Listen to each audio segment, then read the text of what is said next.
Today I'm in here with two very, very special guests. You know them, you love them. You might not love them, you might not know them. But here we got Sam Hernandez Jr. and Randy Thurston. How you guys doing? Hey, doing great, Deryk. Heck yeah, Doing good. Thank you. heck yeah. Welcome back. You were here a week ago. Or 2 weeks ago. 2 weeks ago. Yeah. You haven't been on for a while. It's been like It's been a long time there, but I think you said something about people knowing us, and that's what it's all about. There's a huge young generation out there that is absorbing the information. Who's going to be the future leader? What do they stand for? What does it all mean? And so I think this is great. So here we are. Here we are.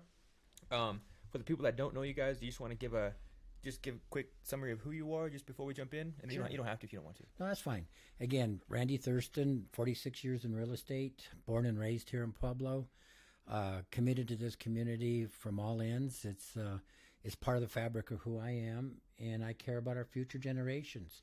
If there was one thing that is more important than anything, is to make sure that we've got a solid leadership, a solid process that makes our future generations have a higher quality of life and more opportunity.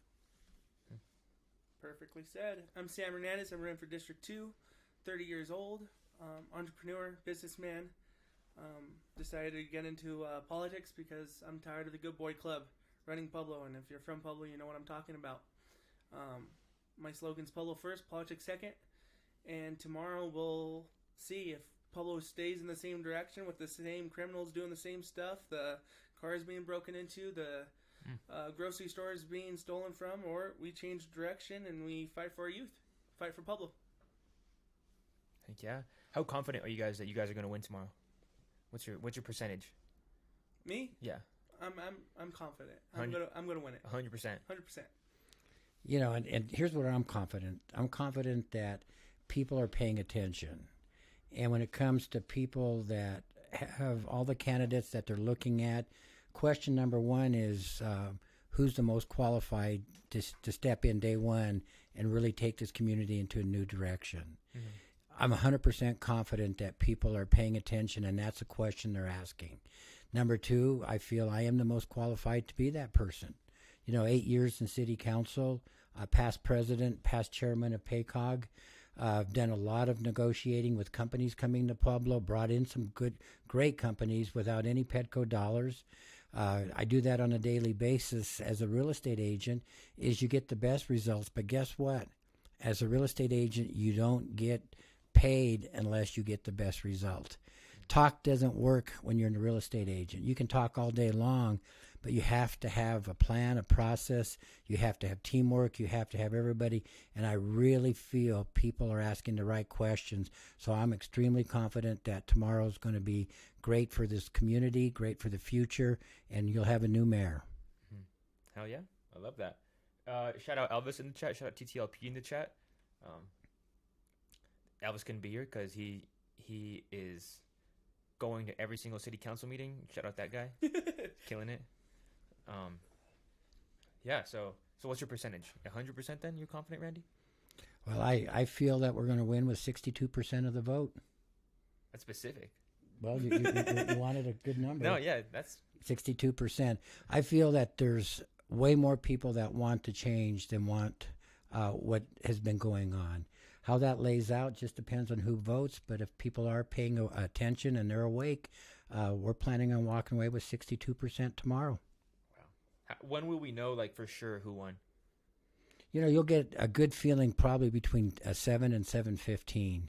Then after that, it just depends on the process.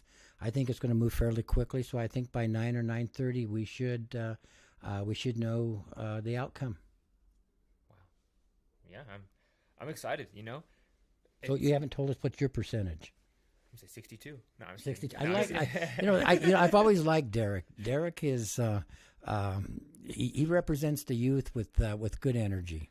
Thank you. Deryk makes some old comments and nobody bats an eye. But I used to make one comment about my opponent and everybody thinks I'm the bad guy. Your comments go a little bit crazy. We'll get into your comments, man. Like you put Herbert on his head. I died laughing. I think I was like using the bathroom and I saw it. Sometimes we have to do unnecessary things, but it's necessary for the outcome. So I guess we could just get right into that. Oh, we'll wait for And that. actually, I'm gonna do it a pot here. Oh yeah. Okay, I won't do that. Oh wait, you won't. No, but I mean just the smell of it. Oh there. okay. Yeah. Okay. I'm not. Again, it's legal, and I'm okay with that. But if you're okay, let's keep it clean here. I got you, Randy. Okay. Yeah, Randy, how do you feel about the Heather Graham quote? She made a comment about mudslinging, and I like Heather. I think she's great and everything, but she made a comment about quotation zero tolerance, and that was kind of a mudsling at you. What people think that zero tolerance is gonna solve crime and crime's gonna go away. What's your outtake on that? Well, to me, I find it interesting when people are confused about zero tolerance for crime. Zero tolerance doesn't mean zero crime. There'll always be crime, but when you have zero tolerance, there's a consequence for every bad behavior that is breaking the law that isn't legal. And that level, it has to be zero tolerance. If you don't have zero tolerance with crime, you start compromising crime. You start letting things get out of hand, and before you know it, things are so far out of control, it's hard to reel it back in. So there should be no issue. Zero tolerance just means if somebody's breaking the law, there's a consequence. So it's sending a strong message to the criminals. Hey, if you come to Pueblo and you break a law, it's not going to be tolerated. Well, I'll put it this way. Right now, it is tolerated, and we have more and more crime. So for me, it's a very basic, simple, 100% common sense that anybody that comes to Pueblo needs to know that it's not going to be a free ride. Awesome. There's going to be a... Go ahead. Oh, okay, zero tolerance. All right, so I'm going to give you a situation. Okay, absolutely. Right. Go All for right. it. I steal an apple. What happens to me? Well, okay, first with zero tolerance, it needs to be focused crimes against people and property. Okay. Zero tolerance with compassion means if somebody can't afford to pay for food, are they going to be under the same scrutiny as somebody that's doing it just to be a criminal? I'm about the criminals. I'm not about people with life situations that are difficult, that they have challenges. But there is enough programs out there in Pueblo that nobody needs to steal an apple. There's food available. And if that's the case, they need to reach out to me, and we will give them a list of resources that exist. But what you can't have is people commingling the two and say, oh, well, geez, zero tolerance, you're against the person that jaywalks across the street.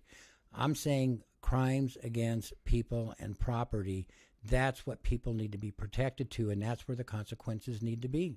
So let me give you an example. My car was broken into 4 months ago. Stole my... I used to leave my wallet in the car because I like to think that we could leave our cars locked and nothing gets stolen. Well, that was stupid on my part. Stole my wallet, spent about $600. Well, it took the cops about 8 hours to get to me. They're understaffed, underpaid, so that's not a hit on them. But they couldn't find the guy, or they didn't look for the guy because he was, they were too understaffed. So that happens all the time. People steal my wallets. $600 is a lot of money. Oh yeah. I got the bank and all that. I got my money back and everything. But guess what happened? He got a $600 spending spree, and that happens all the time. You think they should be able to just go steal something, and you work hard for your money. You work hard for your money, and have no consequences. Oh, the cops are not going to come look for me because. You think they couldn't catch him? Like, what if they just didn't know where he was? No. It's with the credit card. The bank cards say when you're at Walmart, you spend, we're technology. They went to Dick's Sporting Goods. It's so easy to go to Dick's and look for cameras. I couldn't do it because I'm not on the law enforcement. So, but, if they had the right enough staff, they could went to go find out who actually did it. Mm-hmm. So my question, Deryk, what do you think zero tolerance for crime means? And do you stand for zero tolerance, or do you think it's okay to commit crime? Well, obviously, it's not okay to commit crimes, but I think there's a gray area when it comes to things because, like you said, stealing an apple, but that's not a crime to a person or a property. But what if I steal 100 apples from your apple tree in your yard?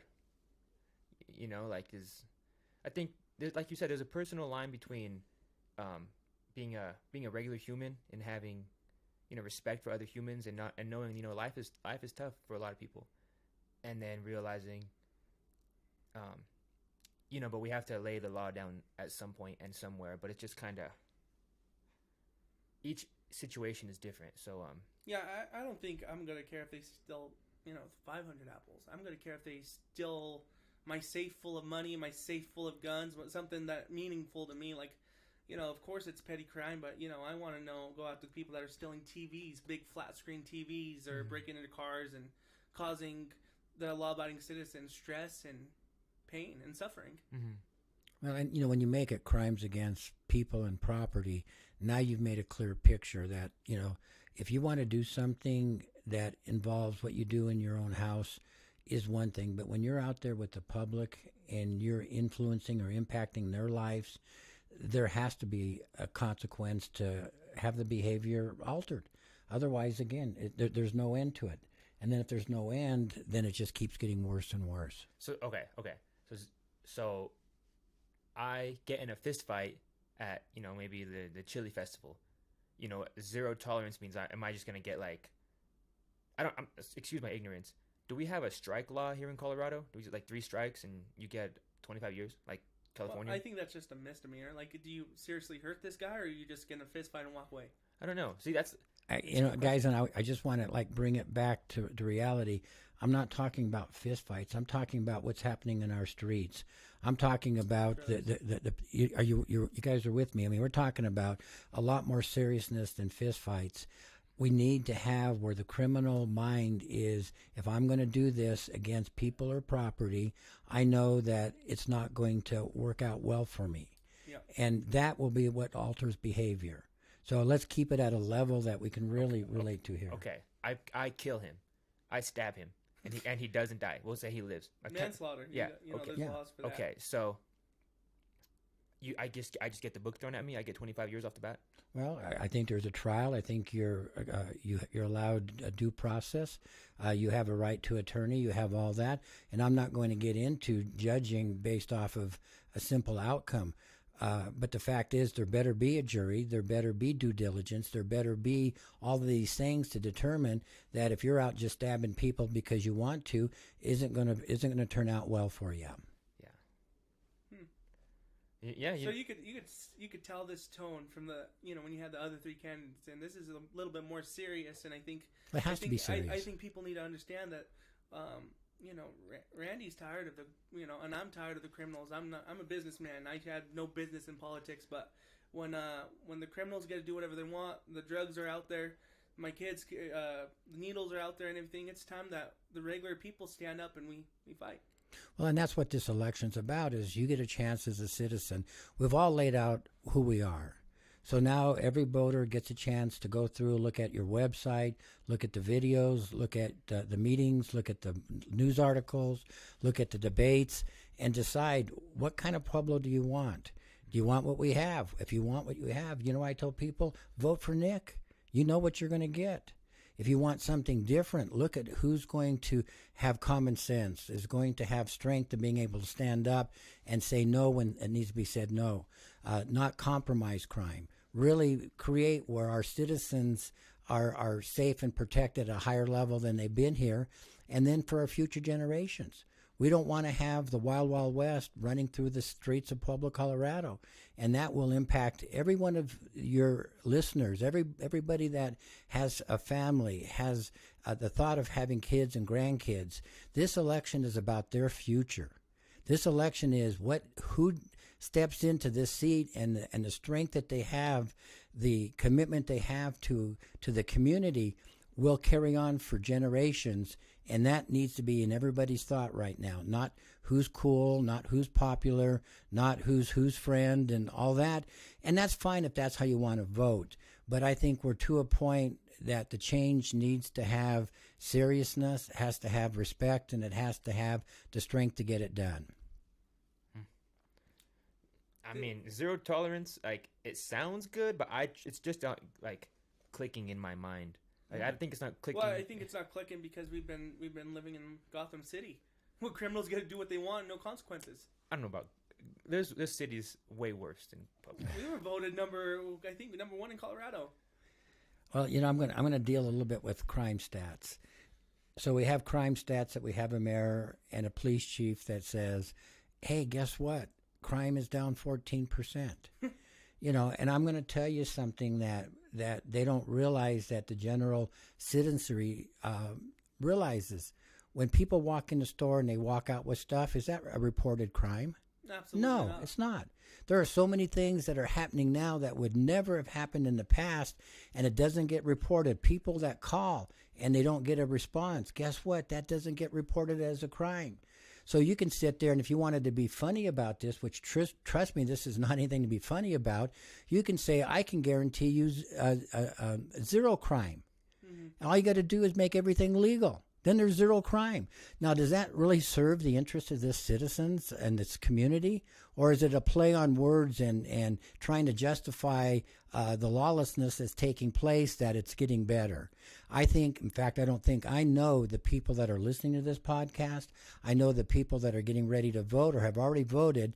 They're paying way more attention than somebody in power, as our existing mayor, saying that things are better, crime's not as bad, these issues you don't need to worry about. Just normalize it. Just get used to it. It's all fine. That is not acceptable to me. Yeah, I mean, I think everyone would like to live in a world where, criminals get punished. It's just how do we go about solving that is just the $1 million question that everyone running for office is trying to answer. And I don't have the answer, but it's you're explaining it pretty well. Well, and I think when you look at, that's the outcome. That's what the citizens want. We as elected officials don't work for ourselves. We don't work for special interests. We work for the citizens. And I told you a long time ago, I'm listening. And what I hear is people are sick and tired. They're fed up. Enough is enough. How much more of this do we have to take? This is not acceptable anymore, and yet we have our current leadership and our current city council continuing to just keep doing what they're doing and making it like, well, we're doing everything we can. Well, I'm sorry, if you want to see what happens when you get a true leader in there and what needs to take place immediately, then you'll see that all these years we've been suffering with things getting worse. It doesn't have to be that way. Steve says 52% of the city's budget already goes to the Pueblo Police Department. I don't know if that's true or not, but if that's true, that's a staggering. It's a staggering amount of money. 52%. Right. That's a lot of money, and people are saying a couple of things. One is we need more police officers. Right now, we have police officers, if they're focused. And I want you guys to really feel this, and Sam already knows, and Sam supports this zero tolerance for crime, and he's in there fighting the same way that I am. But I want you to think about if our police officers that we currently have are focused on crimes against people and property, and we have traffic violations that are handled by somebody else, or traffic delays or detours. I mean, we were out there when we were working with the derailment. Yep. There was at least 4 police officers that sat there 24/7 by request doing their job as a police officer, that was not out there taking on crimes against people and property. We could have other city workers do it. There's things that can be done when you really have the priority in line. So it's not about spending money. I'm not one that throws all the money at it and then blame the lack of money for things not getting done. If you've got a plan, you've got a commitment, you've got people around you that are committed, that have experience, intrinsic value, all of a sudden you can get things done that doesn't take all the money in the world. But yet when you don't have the answers, it's just, let's just keep throwing money at it and hope sooner or later things will get better. Well, they're not getting better. I wish Nick or later would have more conversations like this and sit down with the people and actually, talk to you or talk to other mayor candidates. To me, it seems like. Can you pull that mic like 2 inches closer? To me, it seems like he's afraid to talk because he doesn't want the citizens to know that he actually does not have a plan. Well, he's made it pretty clear, and just even like tonight, I wanted it to Nick have our current mayor here as well. And I put that out a while back that I wanted to have that kind of conversation with our mayor. And again, it's his choice of what he does and what happens. But I don't think that the citizens are believing what he's saying. Oh yeah, he made a comment of he raised the most money. Well, all his money came from corporations. That tells me that the people of Pueblo don't want him. You know, when corporations give you all the money, but you don't have no endorsements from the people, it tells me you're filling the wrong pockets. Well, there's another element that will exist once I'm the mayor, and it's called transparency. And, you know, I'm not going to have statistics, and I'm not going to woo everybody with smoke and mirrors. The transparency has to exist if you're going to have a good, solid community with great leadership. And with transparency, if you're doing truly what's right for the people you're working for, the citizens of this community, you're working for them, you would want to be transparent. I mean, that's craziness. You would want people to know that you're listening to what they're saying and you're showing them what you're doing because they're the boss. When you have all of this denial and all of this smoke and mirrors, and if you want to get information from the clerk's office, you have to get a core request. And now you're going to get me fired up here a little bit. Our current city council has to pay money to get a core request to get information of the citizens they represent. That is the craziest thing I have ever seen. Our city council is elected by the people for the people. There should absolutely 100% have access to any bit of information they need for the citizens that they were elected to support. So what's wrong with this point? Why all of a sudden do we have so much hiddenness? Why do we have these hidden agendas? Why do we have transparency that's really just a word? There's no action in this administration that has any aspect of transparency. Didn't you mentioned transparency in one of your debates? Transparency, man. That's what all these videos are about. Oh, you know, right. I live my entire life on the web basically. So, you know, these conversations, the city of Pueblo, like you said, they only scheduled one debate just to kind of on purpose, just to kind of keep things fuzzy. If this platform wasn't around, we would have missed out on 4 or 5, you know, smaller debates or conversations, really.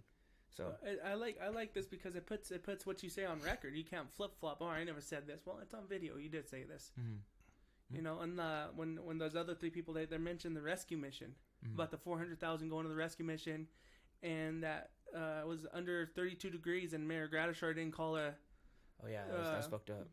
Emergency so churches could open their doors and stuff. You know, if we're spending $400,000, it better be open now. You know, it's monopoly money. It's you see city council spending all this money, $1.1 million for nonprofits, $11 million for a boathouse coming in, $975,000 for a needle exchange. All this money's going to the wrong places. Well, it is monopoly money because, first, what I would do 100%, and I hope everybody listening will support this, including the people on the city council. If you want to spend $8 million for a boathouse, you got $3 million for the extension of the Riverwalk, which is what the voters voted for way back when. When they voted for it, there was never a mention of a boathouse. Yeah. You want a boathouse for $8 million, put it on the ballot. Don't sit there and say, well, they voted it in the past, because they didn't. I've got the documentation that clearly shows the $3 million that was through the 1A money was designated for the extension of the Riverwalk. And I don't have a problem with that, because that will, in the future, create more generation of people coming in. Not one person is going to come down from anywhere and look at the boathouse and say, wow, this is great. For $8 million, that boathouse better do a lot more things than just be a boathouse. Well, but it also, Sam, it also serves a special interest. It's not open to the public, and unfortunately, the people that are going to be using that is the board that Heather Graham is on their board. She should have recused herself. She should have said, let's put it to the vote of the people. She should have said something very simply like, does this make financial sense, especially the fact that all of our money now is going to be at risk because all the ARPA money, all of these federal grants, all this money that's come in for the last 4 years that has just been extraordinary is now going to be gone. You had better be on city council so tight on the decisions that you make that the boathouse is the last thing that you'd even want to have as a conversation, let alone putting it out for people to vote on. I mean, that's the monopoly money. That's the craziness. That's the lack of transparency. So you're saying that Heather acted, kind of shadily by giving her own, by being on the board of this and passing it? What are you saying? Well, I'll tell you exactly what I'm saying. I'm saying that this needs to have the citizens look at it. The citizens need to vote on it. And if you're currently on a board and you're pushing for something that doesn't serve the citizens, I'm not going to say anything negative about Heather. She has to answer to the citizens of Pueblo. The citizens should be saying, this is our taxpayer dollars, and if you're going to spend my taxpayer dollars, you had better make it to benefit us taxpayers, not your special interest, not something that's not going to create an attraction for people to come to this community. Those are the kinds of things that have to change, and our existing city council and our existing mayor need to have the transparency. They need to have the commitment that a dollar is a dollar. It's not monopoly money. Would they spend their own money on that? Absolutely not. I mean, seriously, would you spend even $1 million on a boathouse that's not going to serve this community, let alone $11 million? Can I push this back just like Sure. an inch, just because I think that's why it's going out? I'm getting too loud. I think it's the air. It's So for $11 million, I would love the city council to push a water park. Bring people from Springs to Denver, Trinidad, Walsenburg. Hey, Walsenburg, let's go to Pueblo for the weekend. I take my family to the Wolf Lodge. Yeah, Wolf Lodge. We spend it's hundreds of dollars to go over there. Of course, then we're going out to eat in local restaurants in Springs, and we're spending $2,000 a weekend. Bring those people to Pueblo. You guys want to raise the lodge tax, but we don't got nothing here. What are they gonna see? Homeless people fighting? Come to Pueblo. We're gonna raise our lodge tax. We're gonna watch homeless people fight each other, and then we're gonna watch the needle exchange, give away needles, guys. But hey, we're gonna have a higher lodging tax in Las Vegas, Aspen. But hey, it's a good idea, guys. Vote no on 2A. Well, the lodging tax, and I'm glad you brought that up, Sam, is an interesting thing. We have to be competitive when it comes to people making a choice where they're going to stay. Yeah. These are people that are mobile. They go up and down I-25.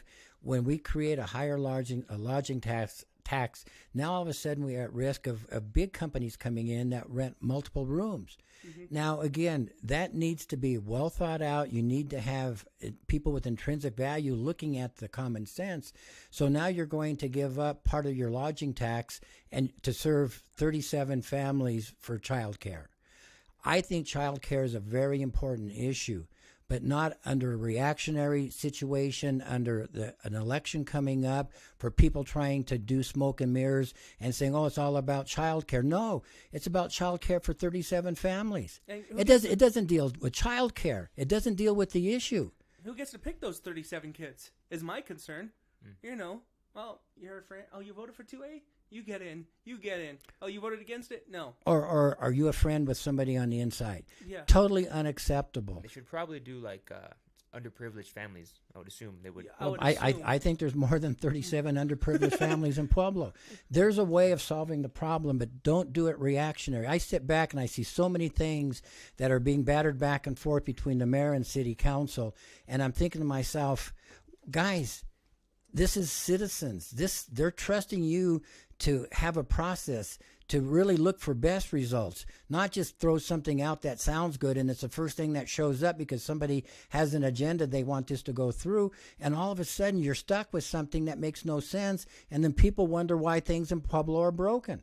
It's not because we're destined to be broken. It's because we don't have the right leadership. We don't have the right focus of people that are elected to represent the people that elected them, instead of getting along to get along, or the special interest, or different things. I mean, for me, it's simple but not easy. But the citizens now have to open their eyes and say, enough is enough. We're going to have a whole different process of who we elect, and they're not going to be politicians with hidden agendas.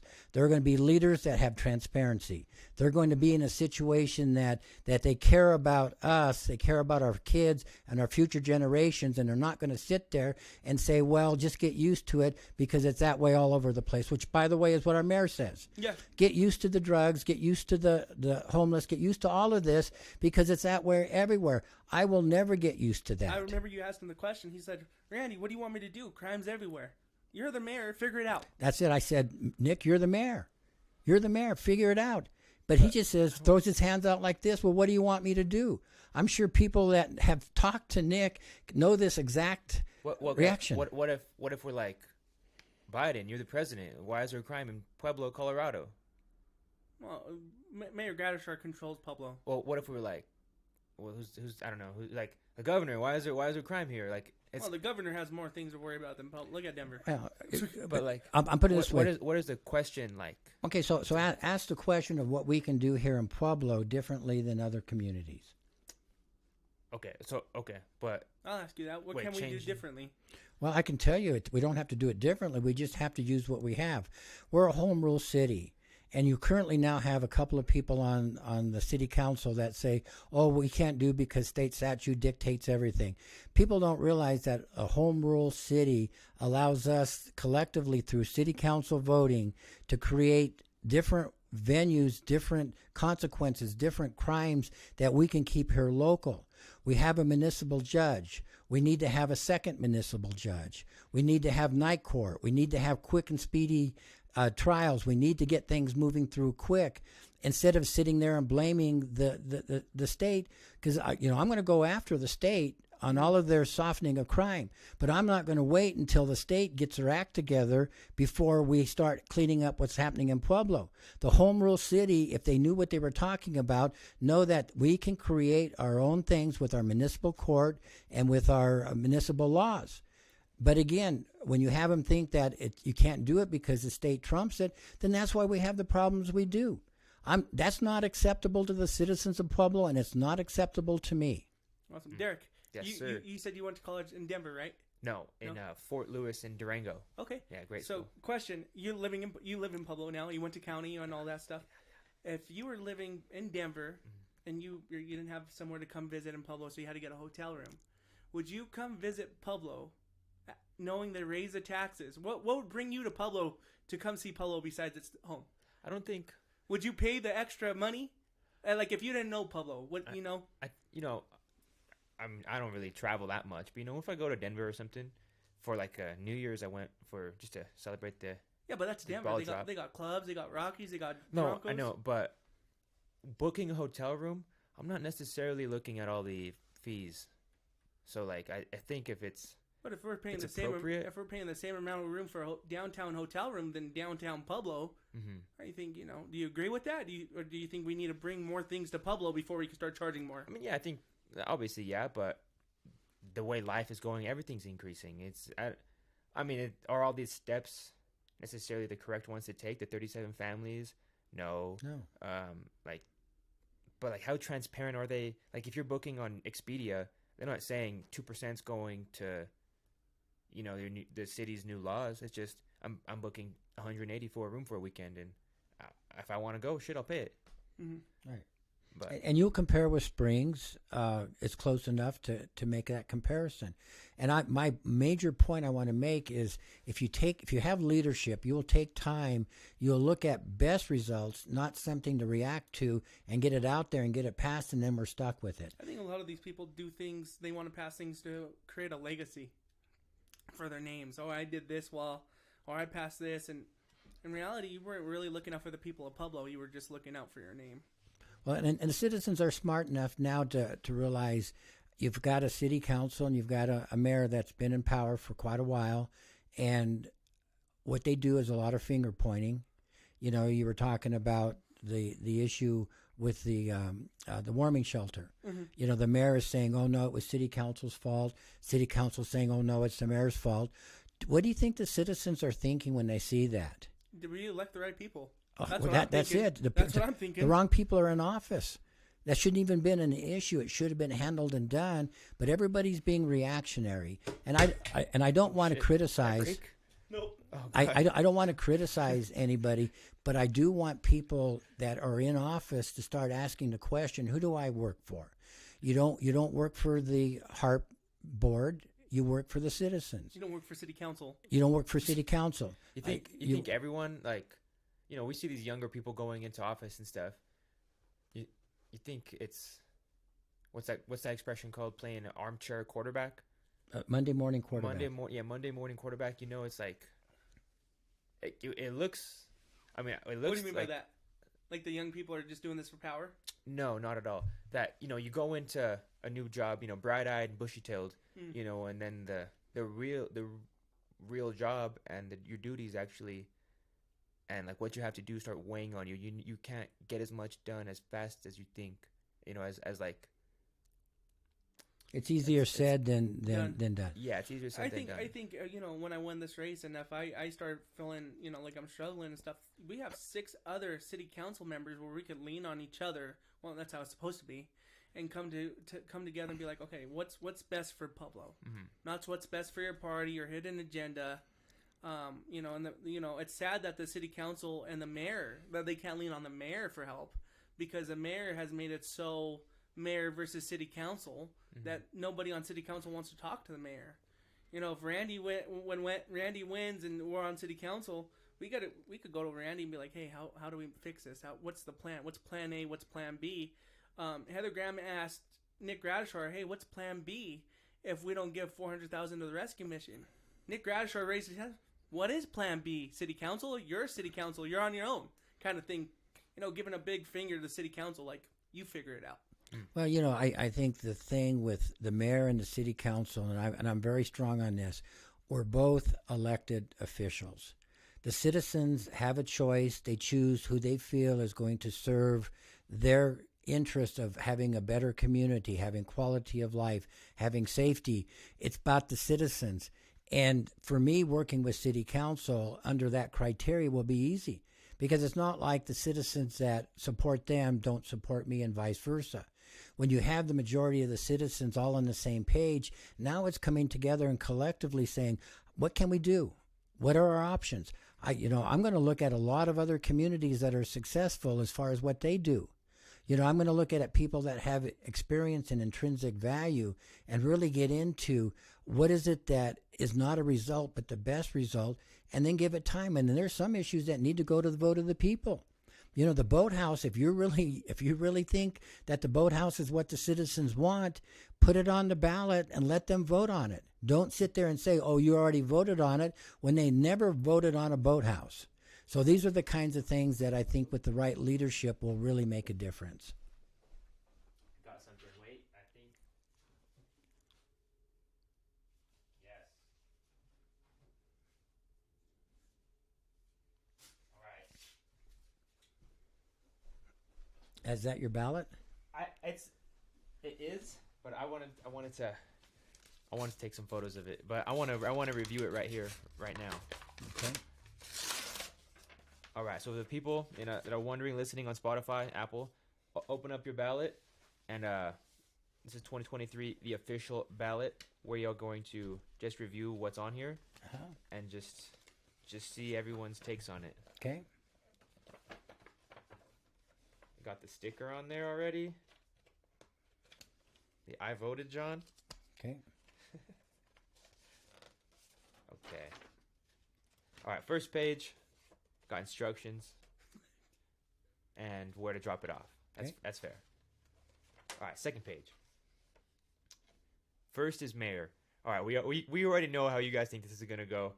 We know how I think it's going to go, and I'm sure everyone here thinks that they're going to win too, so we won't even get into that. And you gotta have faith in yourself. Yeah. Absolutely. If you don't have faith in yourself, you should never announce. If somebody doesn't think they're going to win, they should never have signed up to run for mayor. Exactly. Absolutely.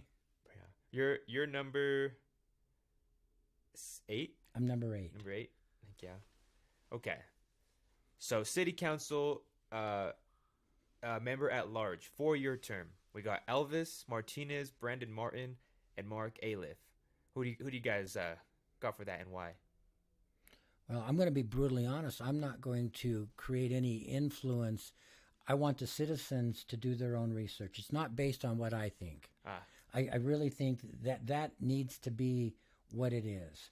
Now, again, everybody has strengths and everybody has weaknesses, but I'm challenging every citizen, everybody who's watching this, to realize that if somebody starts telling you this is why you should vote for somebody, you need to look at all the information. Everybody has a website.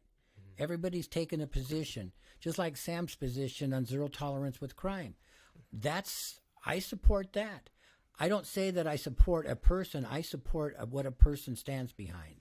So that really needs to be up to the citizens. Right. Sam, what about you? What's your opinion on? I'm gonna on do this the same. My answer is the same, and the reason why let me tell you why. You want to know why we're in the position we are? Why? Because everybody's voting for their cousins, Ooh. their uncles, Ooh. their best friends. Their second cousins twice removed, and that's why we're stuck where we're at. Vote for the best candidate. I can't tell you who the best candidate is. Who is it in your head? In your head? In my head? Yeah. Out of those three. We got two. I'll Okay. tell you the top two. Okay. Mark Aylip, Elvis Martinez. No order. Oh. So, those are definitely the top two. That's just in your opinion, guys. This is not any recommendations. Right. Please, it's not our recommendations because this is your right. This is your vote. This is your vote. Your vote, your voice. Do the research. Vote for the best one. Yes. Okay. All right. Keep going. City Council Member, District 4. So you get to vote for District 4 because you live in this district. Nice. Okay. So we got Roger Gomez and Vicente Martinez Ortega. 100% Roger Gomez. Okay. You know? Probably same. I don't know. Yeah, when you're... Now, I'm going to ask a question here because I will not direct any kind of thought. But one thing the citizens should be asking, and I've asked Vicente this question. So I was there. Sam was there when I asked him. I said, who do you work for? And he said, City Council. And I said, City Council voted you in? They elected you? He said, oh, no, the people. I say, so the people tell you not to stand for the Pledge of Allegiance? He said, oh, no. He says, that's my right, and I will do my right, and I don't believe in it, and I won't do it. Well, so it's not what the people want; it's what he wants. He wants.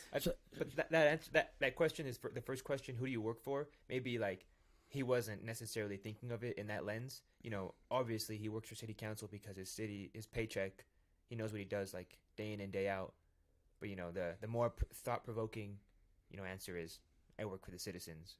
But but I'm going to take your thought there, Deryk. The city doesn't pay him. The city pays him with taxpayer dollars. Okay? Taxpayers' dollars is what do it. This is what is so important, and I really hope everybody listening gets this. The citizens are the boss. It's the citizens' money. They elect people to represent in a way that protects their interest as citizens. So under no circumstances does city council should have any say over every city councilman. They're showing you out. It says Randy has amazing PR. No lie, he knows how to work the mic. I don't know about working the mic, but I'm sharing my heart. When you're speaking the truth, it just sounds like good PR. You guys want to? We can go through the chat. Sure, go ahead. Because I don't have my glasses, so I see white and on black there. Somebody asked you about forging Pueblo. Oh yeah, we'll go there. Okay. So this one from Steve C. And Adam, we'll get to your question. I see you active in the chat, man. Shout out, Adam.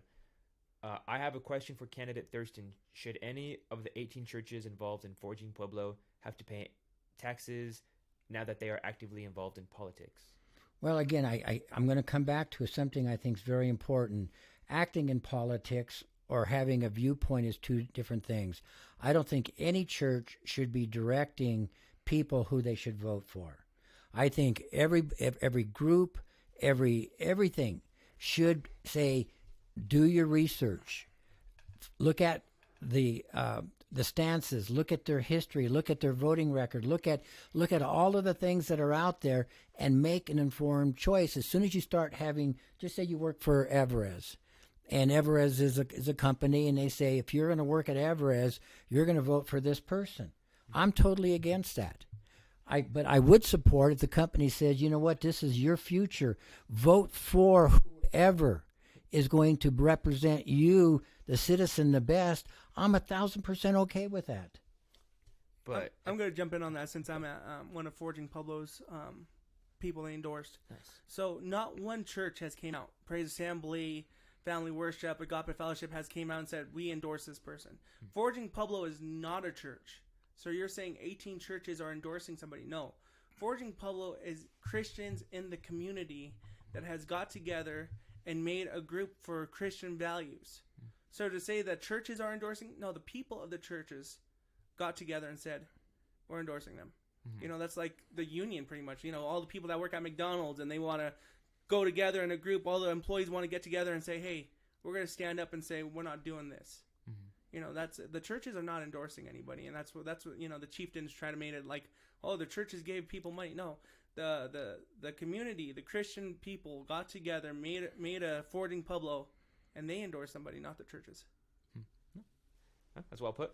Kind of like you said, it's not the churches, it's The members of the church. It's a union. That's a good way to put it.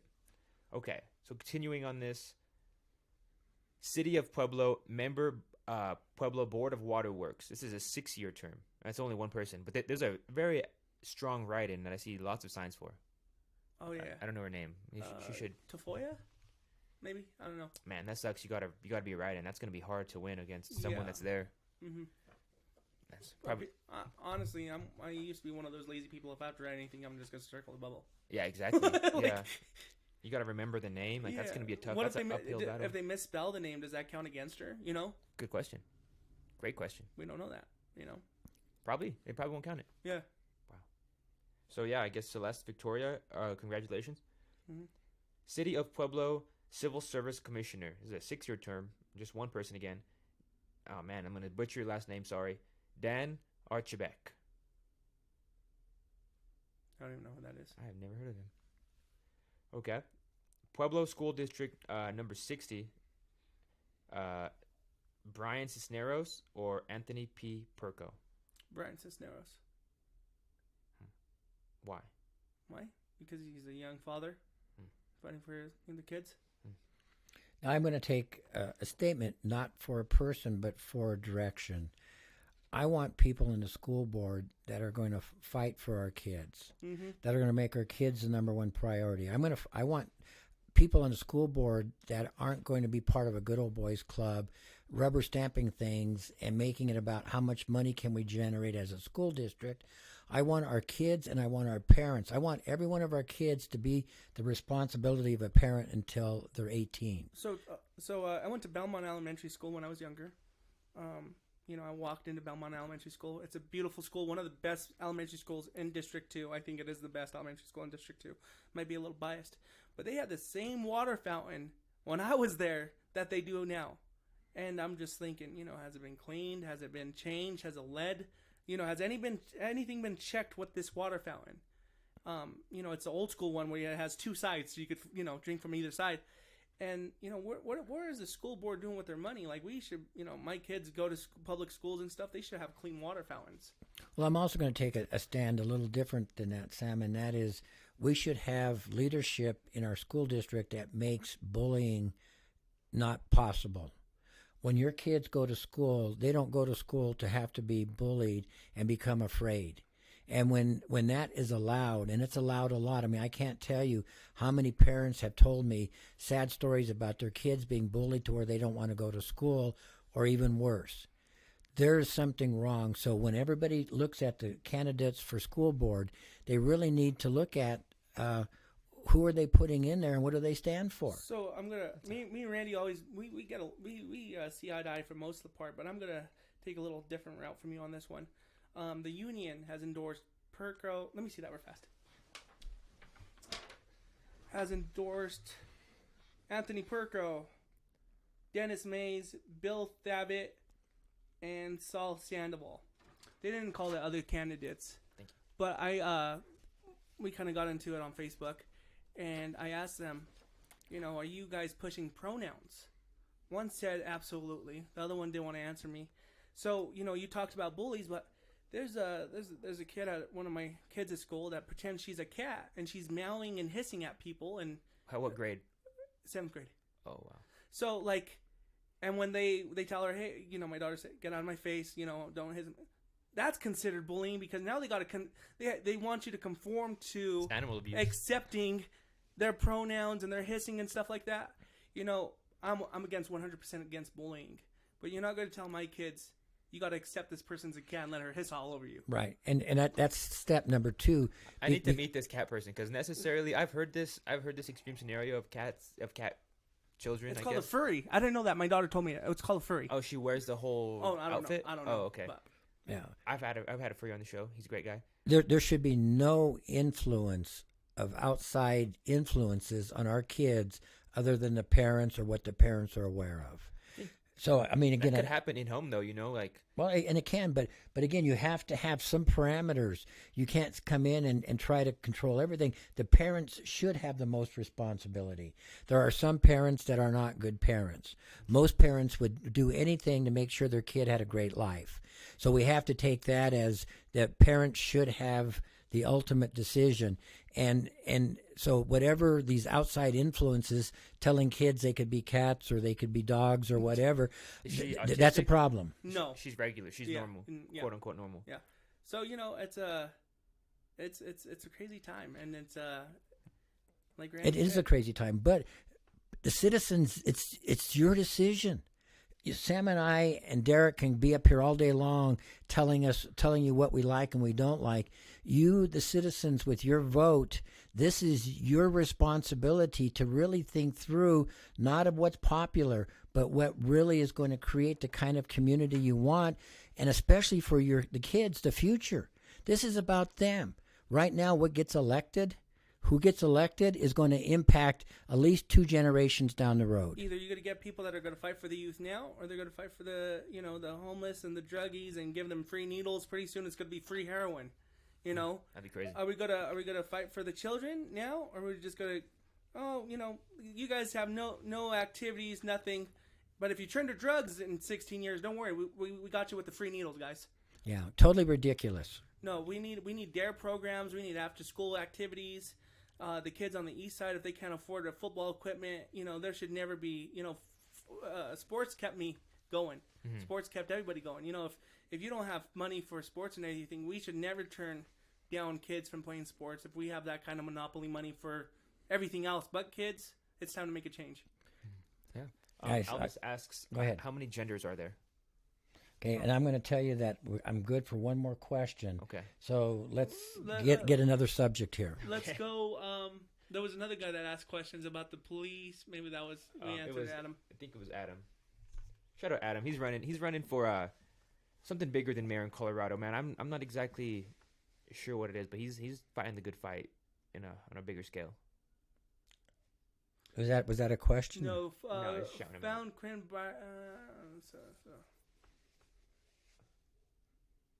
my commitment is Pueblo.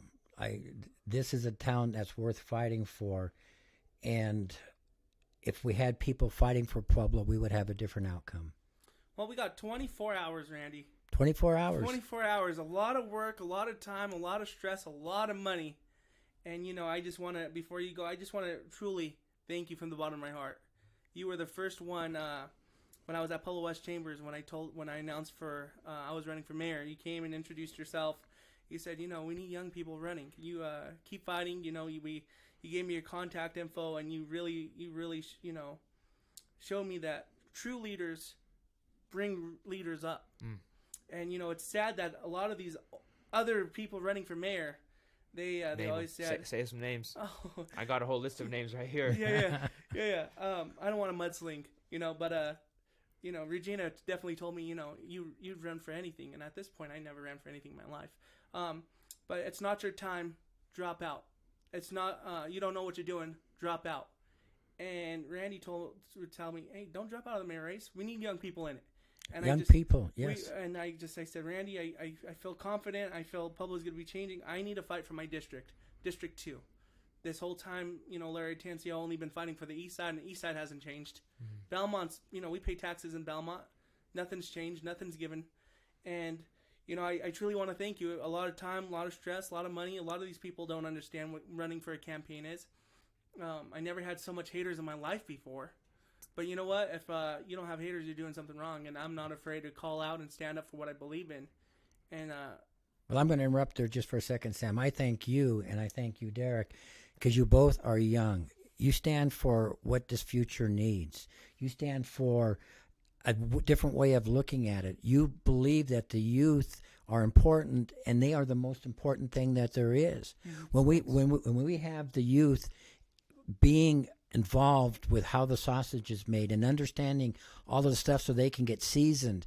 And now they can step into a position and they can bring that voice of strength and that commitment to citizens forward. This is what has to happen. I mean, I think Deryk, he made it very clear that I'm pretty old. How old are you exactly? Well, how old do you think I am? I'm going to say I'm 52. No, I'm just kidding. No, 52. Now, I think they said in the paper, honestly. Well, I'm 66. 66? I feel like I'm 20, but I don't want to do this. If I can get everything done and changed in one term, it's done. In that one term is I want the youth, the future generations. You scoot it back a little bit. I think that's why it keeps going now. The people that need to be here, that care, that have transparency in your heart, that has the ability to not spend money like monopoly money. These are the principles that, when that exists, and Sam, with you getting into city council, is going to be huge, because guess what? Now you get seasoned. Everybody on city council is going to realize how easy it is to work with me, because it is something that needs to happen. Or me. And if Deryk wins mayor, again, you've got to you got me. You got Randy's always one phone call away. You could be my vice mayor. Your chief of staff. Chief of Exactly. staff. You could be my chief of staff. Well, I've had a couple people ask me if I would be their chief of staff, and the chief of staff is a very important role. Being the mayor and making the change is where it has to happen. After we make the change and we get things moving to where we can sit there and say, wow, now we're on the right track, chief of staff, the future generations, is going to make the journey a lot easier. Yeah. So again, Thank you. But no, thank you. Thank you. I appreciate you. Thank you. Yeah. And again, I hate to run, but I have to leave. Hey, with 24 hours left, we got a lot of places to be, a lot of faces to meet. So, Well, I'm just going to remind everybody that you can't mail in your vote now. It has to be dropped off. And if you want change, please vote. If you're sitting there listening to this, watching this, and you're feeling that, my vote doesn't count, about 40% of the people don't think their vote counts. If you collectively put all the 40% that want to change together, you now have changed the outcome of the election. So every vote counts. Again, Deryk, thank you for the opportunity. Always. I appreciate it. Oh, yeah. Sam, thank you. Randy, good luck. All right, thank you. Thank you. If you guys want to vote for him, you can vote in person at 201 West 8th Street on the 7th floor in Pueblo, Colorado. I got a few more minutes if you do. Yeah, let's get it. Let me just lock him out. Okay. Yeah, you're going to lock it. Adam, if you're still watching, reach out to me. I would like to know more about you, what you stand for, and your stances as well. Deryk said you're running for something. He doesn't know what. So whatever you're running for, let us know in the chat real quick. I think it's a state representative Nice. of Colorado. Can you go down on the chat a little bit so I can see the chat? You could smoke now. I know. I was about to be like, nah, I'm going to smoke. But I was like, nah, Randy's a good guy. Yeah. I wish you could get me and Vicente in here. That'd be really cool. I offered up the platform to every single person. And, like, you guys are basically all... The ones that were on here were the ones that said yes. Someone called me the conservative Vicente. I said, I take that as a compliment. Maybe you guys just kind of look alike. Maybe. Let me get... All right, check. I think go down to the chats real quick. So you wanted to ask me some juicy questions or no? Yeah, I got some juicy ones. And I Oh. mean, Randy was playing softball over here, man, with these names. He's like, I don't want to endorse anyone. No, I could see that though, but we don't want to encourage nobody. Let's see, Adam, you'll need money to take off.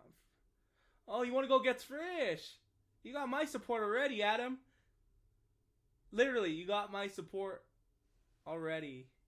Take a puff, Derek, please. Oh wow, yeah, he needs to go. All right, let's keep going up.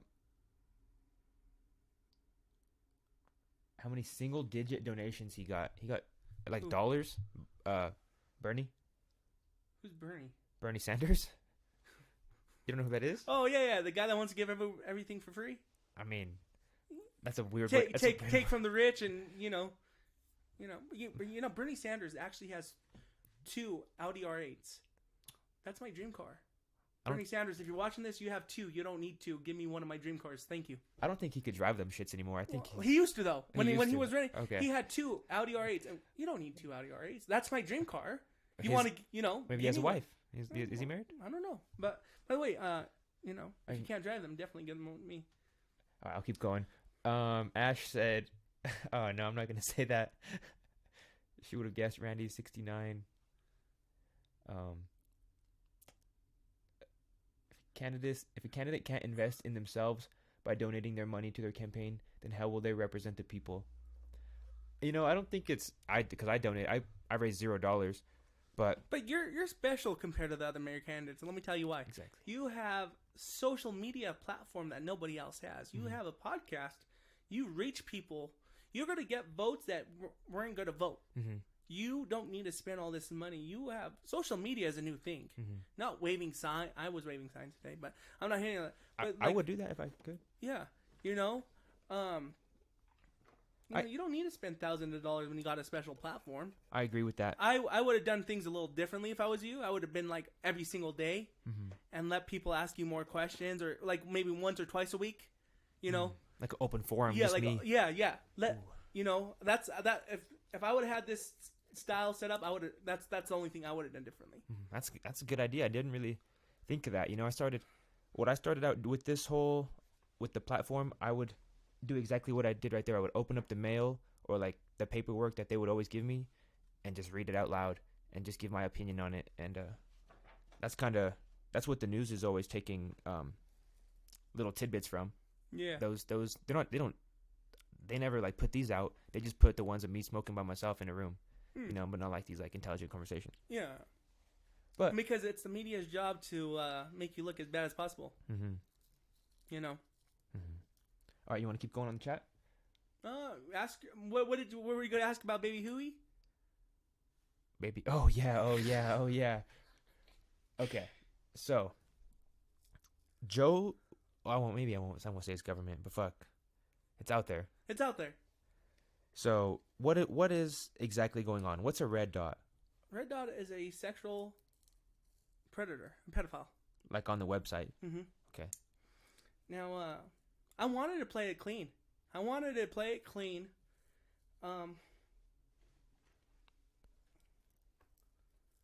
They're watching this. They're like, oh no. But Joe Latino's campaign team made a phone call to some mutual friends and said they hired a PI, private investigator. Mm-hmm. And they said if Sam Hernandez does not drop out of District 2 race, we will blast our findings all over social media. And I don't like bullies. Never have, never will. Mm-hmm. And I said, all right, let's play poker. So I knew his campaign manager was a registered pedophile from 2002. Jesus. So I said, you know what? Let's call out the dirt. You guys want to play dirty? Let's play dirty. And I feel like you could say his name. I feel like you could out registered pedophiles. definitely, Gus Garcia. Okay. And I said, you know, as a father of 4 kids, I would not want somebody who raped my child to even get out of prison, first of all, and to be running a campaign that Joe Latino looked up to him to make him his campaign manager. Like, I'm not just hiring anybody as a campaign manager. Good point. Takes his advice for things, listens to his advice. You're going to listen to this guy's advice knowing what he did? So I felt like I needed to be Spider-Man. And you put that story out that it was already in the Chieftain or whatever. Like he was like a security guard at Safeway. It's King Soopers in King Denver. Soopers. Okay. It was a Denver's newspaper. Okay. And a 16-year-old stole $3.77 worth of food. So like a fucking like exactly what we're talking about, like a bag of chips. Yeah. He pulled her into the office, showed her his badge, and said, "If you don't want to go to jail, you got to do something for me." You know, and if that was my daughter, I'd be in prison because I would kill that motherfucker. And he got 6 years in prison. He prison. raped her in King Soopers? What the fuck is the camera in King Soopers? Probably had in the office. Probably didn't have cameras in the office, or that's probably how they found out. I don't know all the details, but I know that's the story, and that's how he got arrested. And he did. He had 6 years and I worked DOC. So when you get 6 years, you do like 3 years. You do like half the sentence. You don't do a full sentence. And for him to think that he could come to Pueblo, run a campaign, and Joe Latino preaches about the kids. I'm an educator. I was a teacher. I love the kids. Man, you can't love the kids and have that guy as your campaign manager. You think he knows? Oh, he knew, because we the Republican Party brought this up to him months ago, like 9 months ago, and you know what his response was? He did his time. People can change. Well, people don't change if you're trying to extort me. You're literally trying to extort another candidate to drop out of the race. What is the dirt you think they had on you? Oh, whatever they found, probably nothing compared to Yeah. what he did. Like, I'm not going to prison or jail. What they found out on me. Yeah. Like, okay, like I used to smoke weed in high school. Okay, I mean, we're in a legal state. They found out that I only had a GED in high school. Or, that I quit high school and got a GED, and they thought that was gonna ruin my chances. But I said that live on this show. Mm-hmm. I said it's not if you have a GED, don't let people talk down to you. You could still be successful in life with a GED. I have 3 businesses. I don't like bullies, like I said. You're not gonna try to blackmail somebody and think you could walk away with that. Mm-hmm. So yeah, this is the good tea, Ash. The good tea. You can find all the good tea out at Samuel Hernandez Jr. for District 2 on Facebook, and all the teas there. Mm. And a lot of people got mad at me, like, "Oh, you're slinging mud, blah blah blah." If Joe hired a different campaign manager, none of this mud would be slinging. I think it's, as a father of 4 children, I need to know that you trust a pedophile to be your campaign manager. As a regular person with no kids, like, I don't really want a pedophile in any position of power. Yeah, and if Joe wins this race, now you'll see on Joe Latino's page that he has not made a public statement that Gus Garcia was never on his campaign team. Mm. It's so easy. If he wasn't on your campaign team, come out and say Gus Garcia was never on my campaign team. Boom, boom, boom. You know what he's doing now, though? He's posting pictures of his campaign team now. And he's trying to say, oh, Gus was never, he's trying to say Gus is not on my campaign team without publicly ever saying Gus was not on my campaign team. Because Gus has proof of the team, the campaign meetings, the team meetings, the mass texts of them talking about locations and game plans. Mm-hmm. So they can't say Gus was never in there because Gus still has a little bit of pride. Mm-hmm. He could come out and be like, no, I was on the team and I can prove it. So that's why they won't publicly come out and say he was never on the team.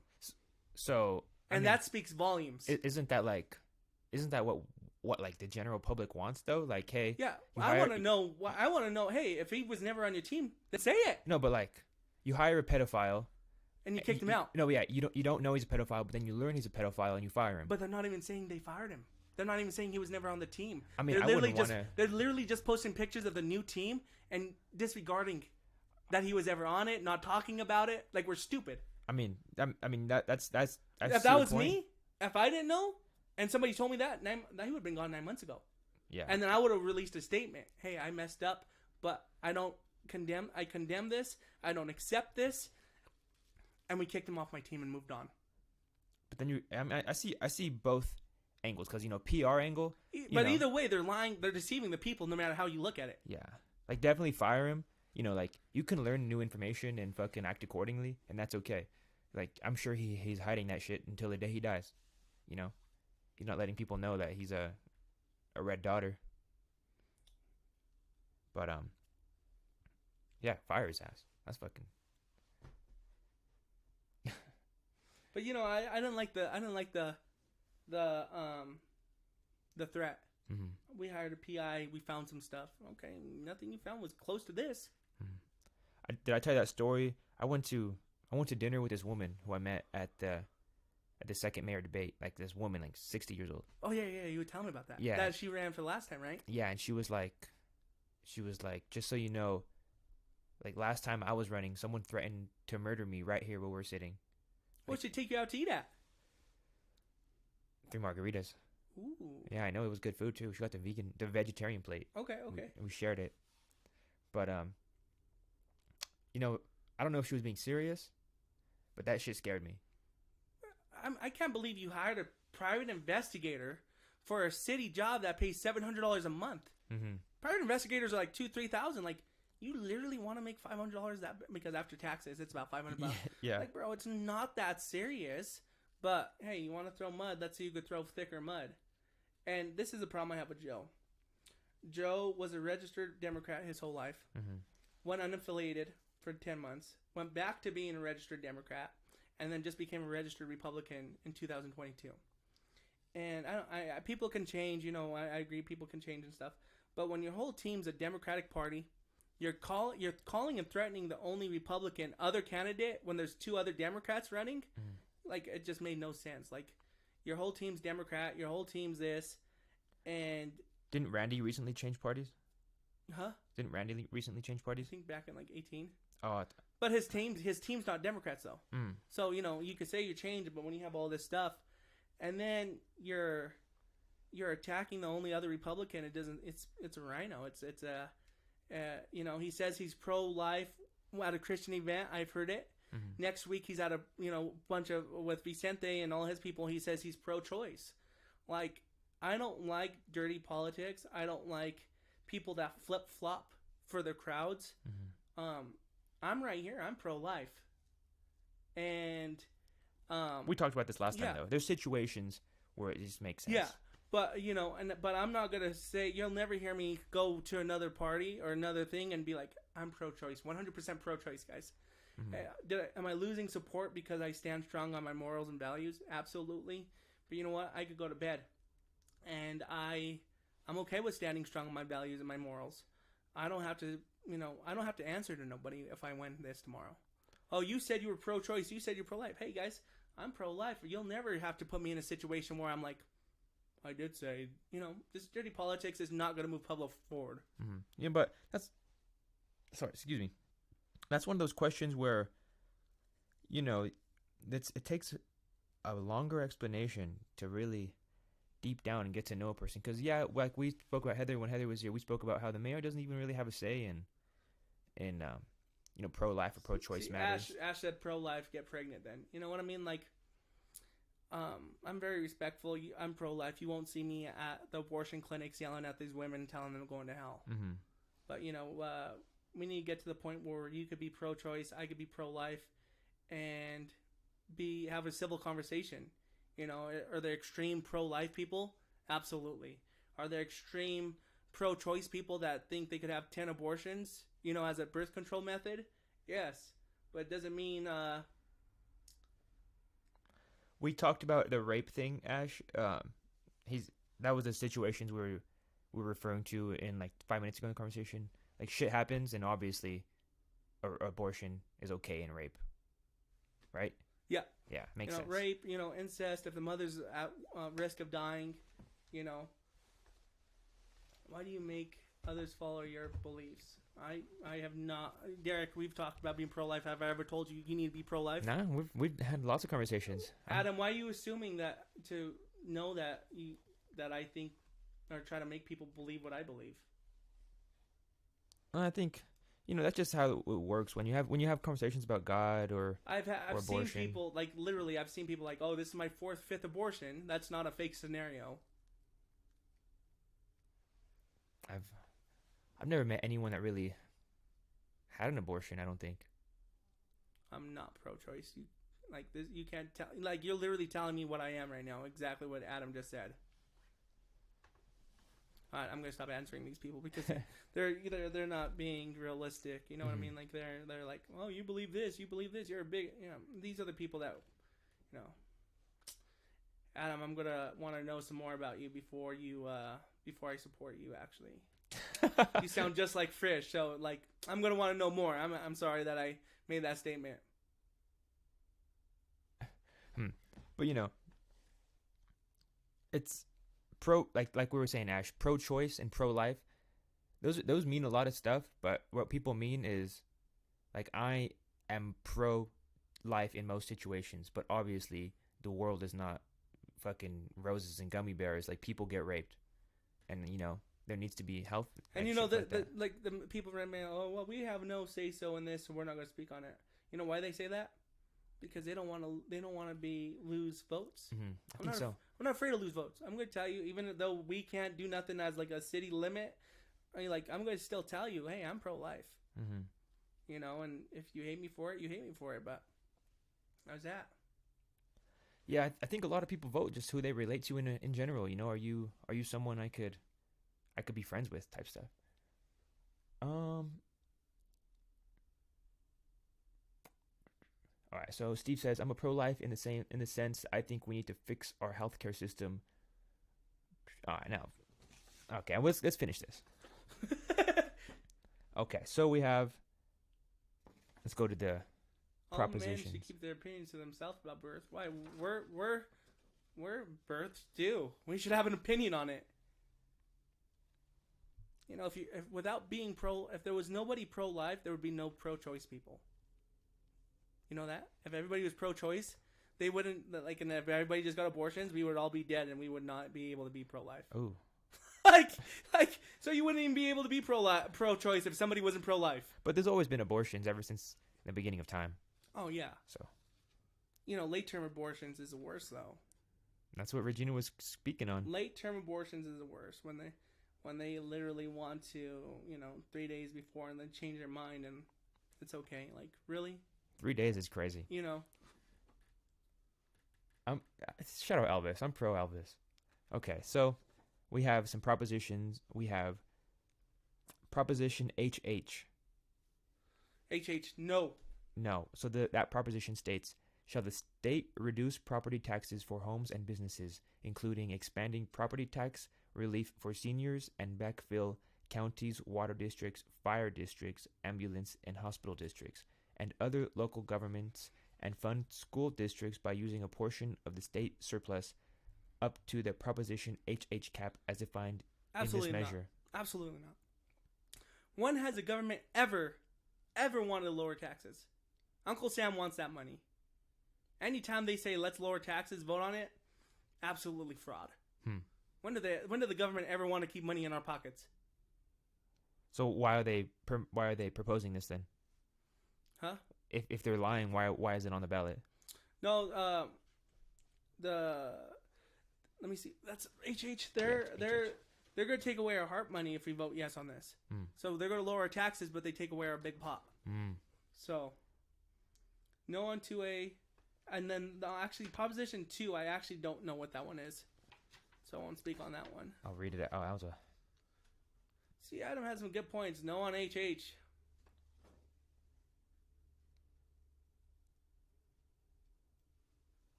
Only women can get pregnant. Just a fact. So is there only two genders then? That's a good question. You know, I personally believe there's only two genders. I'm not going to tell you what you believe in though. Yeah. But there's only two genders. If you want to be this pronoun he she, do whatever you want. But you're not going to make you're not going to make You're not going to make people change what is fact to accommodate what you believe in. There's two genders, but if you want to believe you're whatever you want to believe in, by all means, go ahead. But you're not going to force me to think there's more than two genders. You know, but I think we spoke about this last time. You know, there's some people that are born with literally nothing or both.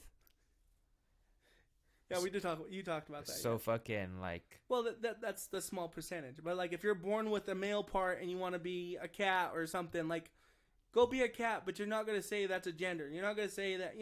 There's two genders. Well, I want to dive deep. I want to dive deeper into this cat topic. So why doesn't the school do anything about this girl going to your child's school? Probably because we live in a woke society where they could get sued. To say, does she speak English ever? Does she speak like? Well, she's a human, so yeah, and she's in America, so yeah, she speaks English. Okay, but like, if she raises her hand in class, she's gonna be like, meow. I don't know. I don't go that detail.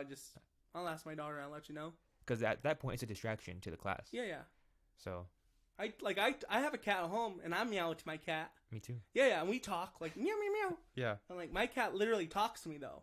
She knows my meow. Yeah. When I'm trying to look for her, I meow and she comes from upstairs. It's dope. Like I never thought I would be a cat person until I got this cat. Because I was always afraid of cats just like being jerks. They're jerks. Yeah, they're mean sometimes. They're just scratch you for no reason. Like dogs chilling. You know when a dog's going to attack you. The cat will just attack you for no reason. Earlier, Like cat earlier, was biting yeah. me She for hates, no reason. She hates sleeves. Oh, you hate sleeves. I'm sorry. Yeah. Now that I know it offends your cat, I'll wear short sleeves. Yeah, I don't know why. I've had her since she was like 5 weeks old. Yeah. And she just has hated sleeves ever since. Yeah. So yeah, you know what I mean. Never thought I'd be a cat person, but I love cats. Mhm. But I mail, she comes. You know, you mail, your cat probably comes. You know, but like to be able to push that on people, no. Yeah, I mean, I don't even know who that is. when did Marjorie Taylor Greene get on this show? Don't know who that is. So if that was meant to offend me, you failed. That's hilarious. Okay, we'll get to the last one. We'll finish this ballot off. Yeah. So it says, Proposition 2. Oh, man. Without raising taxes, may the state retain and spend revenues from taxes on cigarettes, tobacco, and other nicotine products and maintain tax rates on cigarettes, tobacco, and other nicotine products and use these revenues to invest $23,650,000 to enhance the voluntary Colorado preschool program and make it widely available for free instead of reducing these tax rates and refunding revenues to cigarette wholesalers, to tobacco product distributors, nicotine product distributors, and other taxpayers for exceeding an estimate included in the ballot information booklet for Proposition EE. They make that so fucking hard to read. Like, like they need to make it like I think they do that on purpose, right? Just it's kind of like the hidden agenda. Lawyer jargon. Yeah. I'm going to do some more research on that one. But Adam might know. Adam, what price hurts poor people? Expand on that, Adam. Unless he said something on top, but it didn't say nothing. Oh, it says smoking is a poor man's vice. The price hurts poor people. I don't know, bro. I know a lot of rich people that smoke cigarettes. Yeah, a lot of people just smoke weed Or and cigars. cigarettes. Yeah, cigars. Yeah, especially. Yeah. So, are you having a watch party tomorrow? I'm gonna go to a couple actually. Okay. What about you? I was thinking of live streaming it. Having your people here partying? Nah, the Public Chieftain, they texted me and they were like, "Are you gonna do something?" And I didn't really think of it till then. Like, Why did the public chieftain text the city council people? See, they don't care about us. that's true. Tell them. About us. But they also just lied about me in today's paper. Apparently. Yeah, you saw that. Yeah. I didn't turn mine in today either. It was like a $40 fine. No, I turned mine in on Friday. Oh, Freaking. it was at Anna Lynn. It was. Pissed her off. You pissed her off, bro. Oh, I said sorry. Did you? I did. When? When the pro-choice ladies were here, they had fucking lots of shit that I said about her, and I was like, damn, I was kind of a dick for that one. So. Yeah, but they were trying to change how you believe, though, too, I felt like. I mean, not necessarily. Like, I'm always pretty pro-choice. I think, like she was saying, like, as a man, I don't know all the struggles that it takes to have a baby. But like, if I got raped, or like if I did all the other shit, like I would want the quickest abortion ever. Like yesterday. But like, I would want an abortion yesterday. I didn't get raped yesterday. Yeah, I got what you're saying. I got what you're saying. Bro. Okay. Yes. That's What hilarious. is your, what are the plans? If Deryk Trujillo, I know we all believe we're going to win. Mm-hmm. Is this the last we'll hear of Deryk Trujillo in politics in Pueblo? No. You know, if anything, I'll give you the side if I don't win, because we'll never know For 23 hours. Yeah, but this is just, my calling is talking to people and like putting stories out there that just haven't been told, and running for mayor just really opened my eyes to the rooms you can get in if you're just brave and you don't give a fuck what people think about you. Like, yeah, I'm getting up to talk to in front of a few hundred people, and they all think I'm a dumbass, basically. Like, I know I'm not an idiot.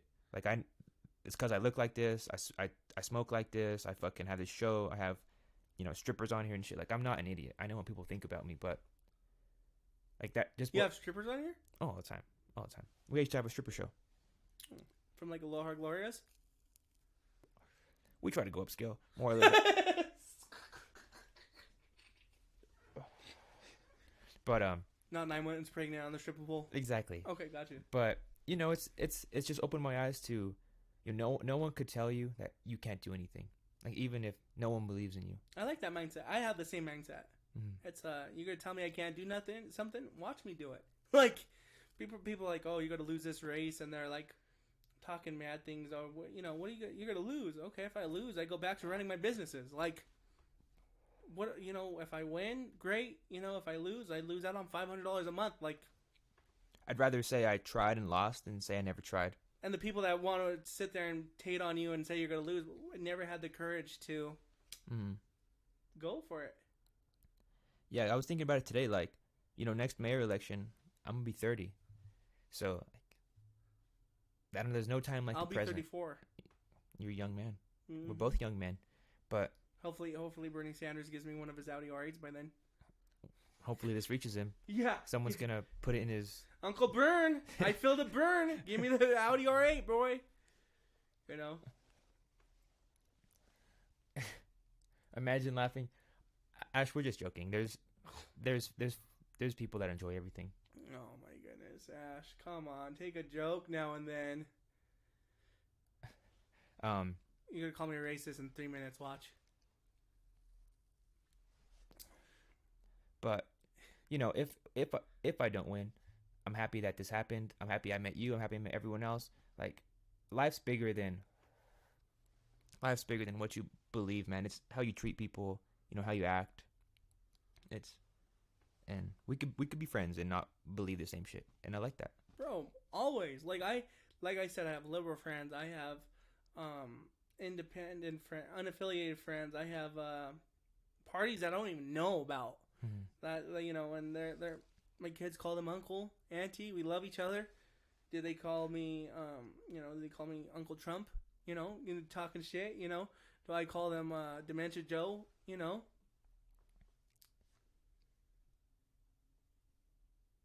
I am from Pueblo, and I'm proud of it. Where are you from, Ash? Oh no. Shout out Ash though. She does Oregon or California? I don't know where she's from. I never really asked. laughed I so thought she was hard. from Colorado. I thought she was from Denver then. Denver or something. Yep, definitely Denver. What about you? What's going on? We all have that positive outlook if we win, but if you don't win, you just gonna go back? I'll go back to running some businesses. Is this the last of your politic run? I don't think so. I'm still going to go to city council meetings. Alvis Martinez is one of the, he's one of my friends. I consider him one of my friends. Yeah. And, he ran before and he lost it, and he continued to go to city council. He speaks volumes on somebody. All these other people that ran, Brandon Martin, lost. You didn't see him until he's running again. Mm. You want to say you care about Pueblo and you want to be in politics, but if you lose, you got to dip out on 4 years and then come back and say, guys, I care. That's the problem I have with Joe Latino.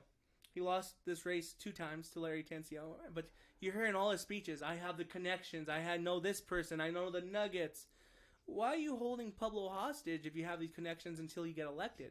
Mm-hmm. If you have these connections, change Pueblo now. You could still use your connections if you're not an elected official. That's a good point. But to me, that shows me, hey, if I don't get in, I don't change Pueblo. Mm-hmm. So yeah, I'm definitely put Pueblo first, politics second, and just keep fighting. I don't know if I'll run for city council again, or commissioner, mayor. Who knows? It's not 100% that I'll do, but I'll stay connected somehow, whether it's just stating my opinions and stuff like that. Definitely, you definitely need to make your podcast like we were talking about. Mm-hmm. Oh yeah, Brandon Martin was definitely around. Are you talking about Yep, Saul's campaign. Yep, dirty money. Describe Elvis in one word. Elvis, you're Elvis, bro. There's no words to describe you. Which is why I know the type. I don't know what type you know, but I'm not interested in the type you know.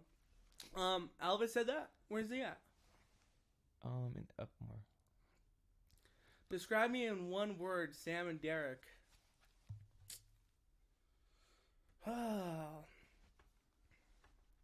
You're true. You're true to your word.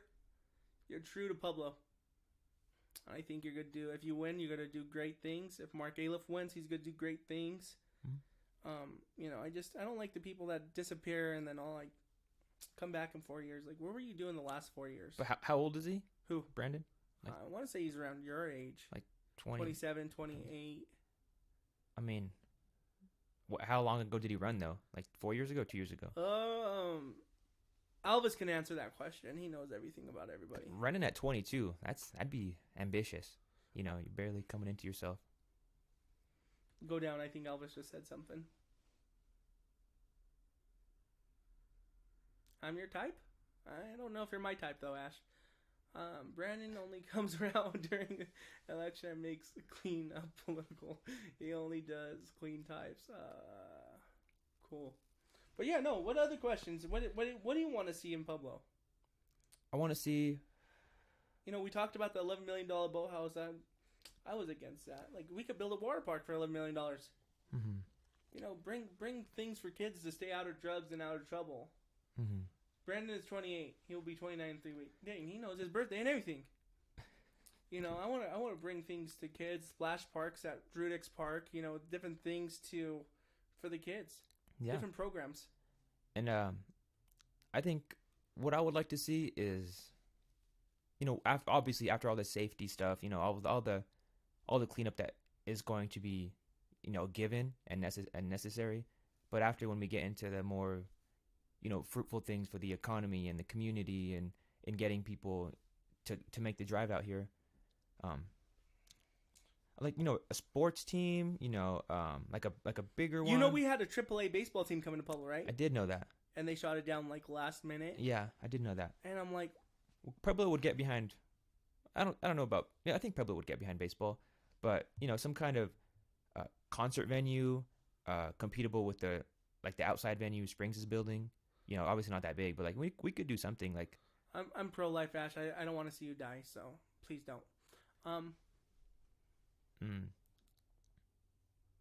Kind of like a more involved police department when it comes to like just deterring crime in the nightlife, because you know, if you go to Denver Springs, you know, they'll just have police Cops officers walking. Just post it up, yeah. Yeah, I would love to walk out the Riverwalk at night. Mm-hmm. You know, it would be so nice. You ever been to San Antonio Riverwalk? Yeah, I have. I saw a duck. Get hatched there. Nice. But you know, imagine if we could have our food trucks there, or somebody was like, "Oh, you're just in that for your interest." Like, there's 60 food trucks, guys. It's not just gonna benefit me. Mm-hmm. But imagine having street vendors and make it where we could walk around the Riverwalk with a margarita or beer, and there's bands playing on Friday nights. Mm-hmm. It's only the more people Pueblo spend in Pueblo, it's only gonna benefit Pueblo. Mm-hmm. Keep the money here. Keep the things, you know. It'd be so nice to go on a date night in the fall, you know, with the snow and the Christmas lights, and just listen to music while drinking a margarita or something, and not have to worry about a homeless guy showering in the pond at the Riverwalk. You know? Yeah. But yeah, a more involved police force in the nightlife. I think, like you were just explaining, it's probably top 3 right there. I mean, the water park, I'm not like against it, but I don't see Pueblo getting behind a water park. And I think that's sad. Like, if we could get behind everything else. But just this, I don't know. I don't know the numbers for like the city pool and shit. I guess we should see how many people go to the city pool every day, because maybe Pueblo people love to swim and they just don't have access to pools. At the same time, the public pool's pretty dirty. That's true. Like, but they're fun for kids. But look at Waterworld. If I lived in Denver, we always get season passes for Waterworld. Oh, really? Yeah, like we try to go every weekend. Like, wow. It's fun. Like you know, it's something that we don't have. I was like more. But what about like, instead of a Waterworld, take out the water? Let's just do like a regular entertainment park, like a Six Flags. Denver has an indoor slide park. It's literally just big slides, like nothing special, just slides. Yeah. Like, it doesn't have to be a water park. It'd be something for the kids to do. You know, and you know, we got Skate America. We have the bounce place in the mall. But like, you know, how much money is that revenuing to that? Because everybody has a park, a jump park, Springs. Everybody. What's making Pueblo different to come to Pueblo? Like, Springs has Wolf Lodge, the Summit. They're getting a Dave and Buster's. Oh yeah. You know what I mean? Like, we you know. But what's bringing people to Pueblo? Yeah, I think those will all be viable options. But I think what makes people reserved about the water park is people just hear water and they're like, nah, save it. Like they just don't want to waste a resource. I think but any of those other options, I think, would be a hit with the community. A more public YMCA type option, because YMCA you have to have a membership. Make more of like a free community center. Exactly. Or maybe if it's not free, $3, $4, $5 entry, you'll have a I'm all for that. busy thing. I'm all for that. Because YMCA is just kind of tough because the location and the membership fee. Yeah. No, well, the YMCA is $80 a month for a family plan. That's a lot. That's kind of a lot Yeah. for Pueblo. Yeah. No, definitely, And it's way out there too. Yeah, it's very far out there. Pueblo Athletic Club's nice, but I like laser tag would be awesome, And you think, why haven't these big corporations like Dave & Buster's or the Summit or Wolf Lodge ever tried to come to Pueblo? To me, it's like they only want to come to places where they know they're going to make money. If you got crime and homelessness everywhere, you go to the Kmart on Highway 50, you see a bunch of homeless people there. They're like, we got to make Pueblo a destination not only for Pueblo, but for these bigger corporations. Because when bigger corporations come, more money comes to Pueblo, more jobs come to Pueblo. Yeah, I think we all have the same ideas, and we'll see how it plays out tomorrow. That smells good. What strand is that? Honestly, I don't know, but shout out Rocky Mountain Blaze. They are. They hook you up. Can you imagine if I just took that right now? That, oh my goodness, I'd be in the Chieftain first thing in the morning. And when I do it, it's normal. It's chill. But they would try to destroy my character because I'm endorsed by Forging Pueblo and all that. Oh, that's true. They would attack me. Yeah, I didn't take any endorsements. I didn't. I guess. I bet you could have had a few actually, probably from here.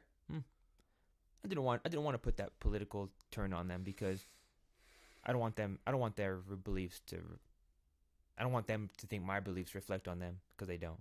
Oh, see, what did I say? Strand? Was that not the right word for that? I think it's strain. Strain? Yeah. That's right. It's okay. Yeah. All right. Do you want to tell people where they could follow you and so they could be more updated? I don't know. I feel like Ash be one of those people that would just start hating on everything right away. She seems like one of those types. Don't worry about her. Speak to the other people in the room. No.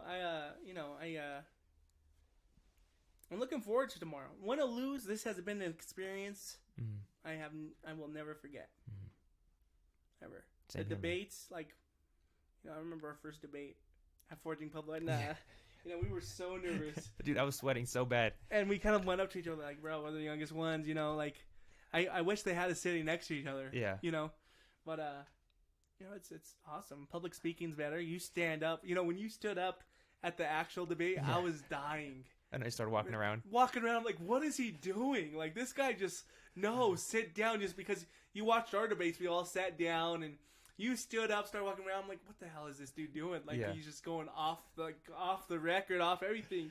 Then everybody just started, Randy stood up, and then they were like, you guys don't have to stand up. Yeah. But I just thought it was funny because you stood up in the first debate, too, and I'm like, what?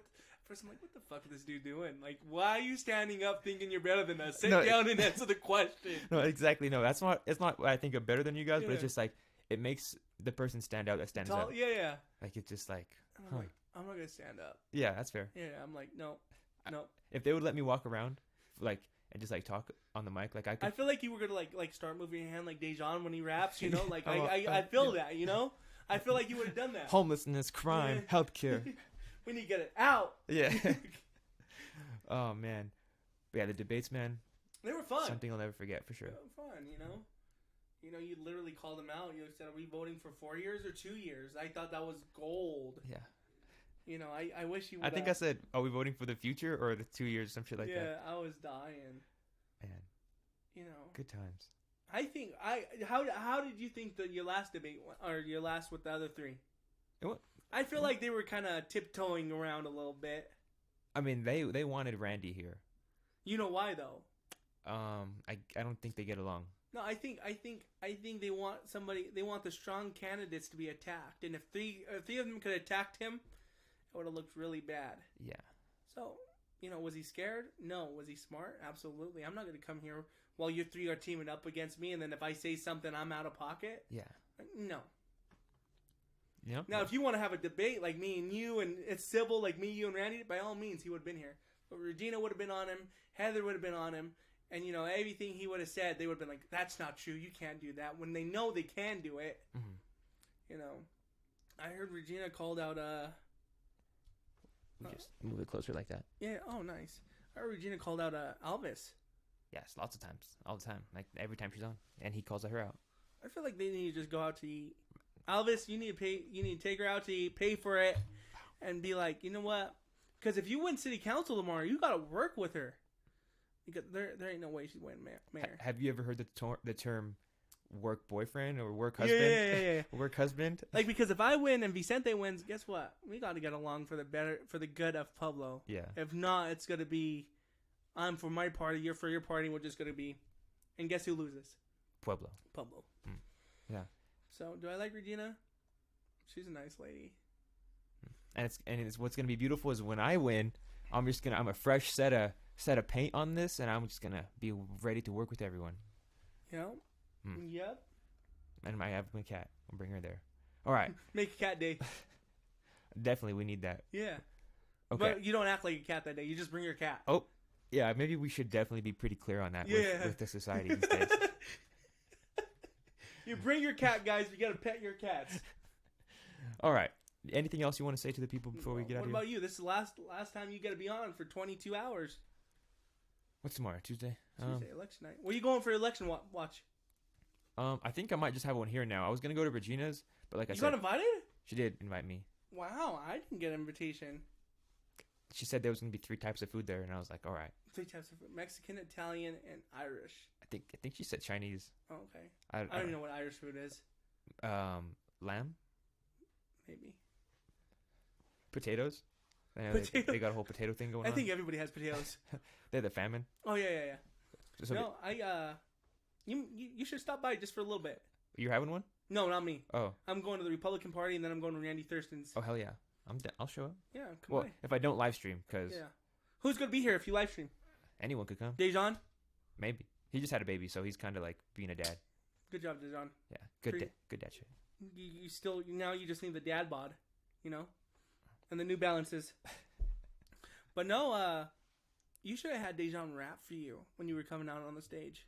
We tossed around the idea of bringing speakers, but I thought we would get kicked out, or they would get kicked out. Oh, they would definitely would have. Yeah. I don't think you would have because you needed to be there. Yeah, but we thought about it. All your boys, they voted for you.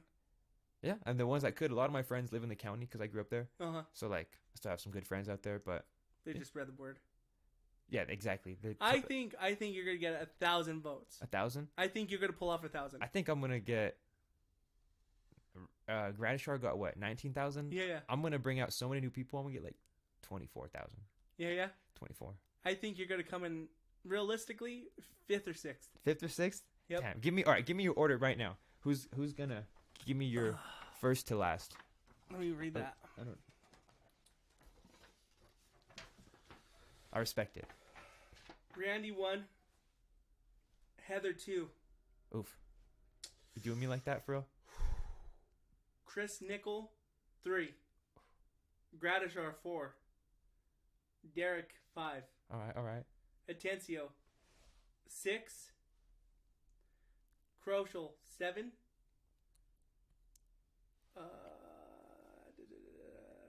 Flores 8. Regina 9. Dang, man. This is how I think it's gonna go. Realistically, this is mine. Okay. Me won. Like, very landslide victory. Like, there's not gonna have to be the runoff. Like, it's gonna be very clear. Number 2, I think you're pretty on the nose with Heather Graham.